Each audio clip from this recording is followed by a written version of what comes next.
Billy Crawford, bet na ihalili kay Vice Ganda. Hindi mahihirapang hulihin ang kiliti ng madlang people. Usap-usapan ngayon ang pangalan ni Billy Crawford bilang posibleng ihalili kay Vice Ganda sakaling pansamantala itong mawala sa It's Showtime. Marami ang nagsasabing swak na swak si Billy sa papel dahil sa kanyang natural na karisma.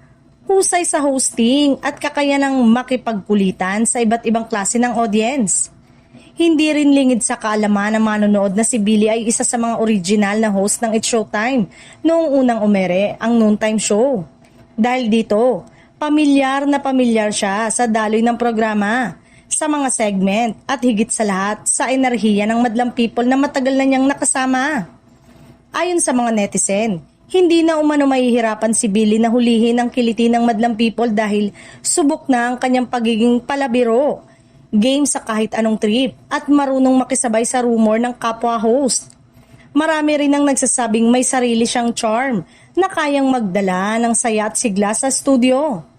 Dagdag pa nito, may malalim na samahan si Billy sa karamihan ng Showtime host, dahilan upang maging natural at hindi pilit ang kanyang pakikitungo sa entablado.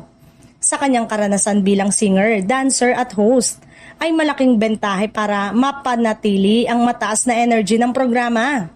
Sa kabila nito, nananatiling malinaw sa mga taghanga na si Vice Ganda pa rin ang puso ng It's Showtime. Gayunpaman, kung kinakailangan ng pansamantalang hahalili, naniniwala ang marami na si Billy Crawford ang isa sa pinakaangkop na pagpipilian. Isang host na kayang ipagpatuloy ang saya at diwa ng noontime show habang hinihintay ang pagbabalik ng angkabogable star.